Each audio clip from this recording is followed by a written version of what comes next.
Hola, ¿qué tal amigas, amigos? Bienvenidas y bienvenidos a este nuevo vídeo para el canal de Casortec. Y hoy vengo a hacer un vídeo en el que vamos a hacer una pequeña comparativa entre los vídeos grabados con el DJI Air 2S y con el Mavic Air 2. La pregunta es, ¿cuál de los dos drones grabará mejor las imágenes? Seguramente diremos que el mejor dron será el DJI Air 2S, puesto que tiene un sensor de 1 pulgada. Pero yo no me he limitado a hacer vídeos de noche, ni me he limitado a hacer un vídeo con peor o mejor calidad de vídeo, sino que he grabado simultáneamente desde el mismo ángulo, con los ambos drones sin estar en vuelo, parado en tierra, un par de secuencias para poder mirar la imagen. Lo que vamos a ver es las imágenes, las diferentes resoluciones. Voy a poner unos 10 segunditos más o menos de cada imagen y después vamos a ampliar un poquito la imagen para ver cómo es la pérdida de calidad en estos sensores. Y después, pues os diría que me pusierais en los comentarios cuál os ha parecido mejor o si os ha sorprendido alguno de los dos drones en lo que sería la resolución. Deciros también que he visto incluso vídeos comparativos entre el DJI Air 2S y el Autel Evo 2SK, pero por desgracia no van a ser tan precisas como las que yo voy a hacer, puesto que lo he hecho en el mismo sitio, con el mismo escenario y con las mismas imágenes, para que los cambios sean lo más sinceros posibles y no haya mucho cambio de escenarios. Así que nada, espero que me pongáis en los comentarios lo que os ha parecido y seguimos con este vídeo, que seguramente sea uno de los más complicados que he hecho en los últimos meses. Pues yo carezco de ordenador y lo voy a tener que hacer todo con el móvil.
Cuando quería bajar los vídeos del DJI Air 2S, me dijo que el mando no era consistente y que tenía que actualizarlo, como vais a poder ver ahora.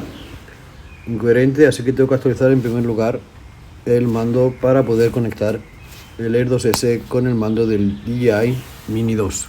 Como veis, es un pequeño firmware update que le lleva bastante tiempo y que solamente te lo pide cuando conectas el DJI Air 2S con el mando requerido, en este caso el del Mini 2, ¿vale? Aunque no estaría seguro de si es el del Mini 2 o el del Mavic Air 2. Bueno, ¿qué os ha parecido? Decidme en los comentarios qué vídeo os ha parecido mejor. Yo traeré en un live streaming o en el próximo capítulo mis conclusiones. Estaré esperando a ver cómo es el resultado en YouTube. Seguramente habréis visto que este vídeo está editado a 1080 y con unos 60 fotogramas por segundo para hacerlo un poquito más complicado. Y nada más, amigas, amigos, espero que os haya gustado el vídeo. Suscribiros al canal si no lo habéis hecho. Si queréis que tengamos un sorteo de aquí al 30 de mayo, deciros que os suscribáis al canal. Si llegamos a los 2000 suscriptores, seguramente tendremos un sorteo para el 30 de mayo.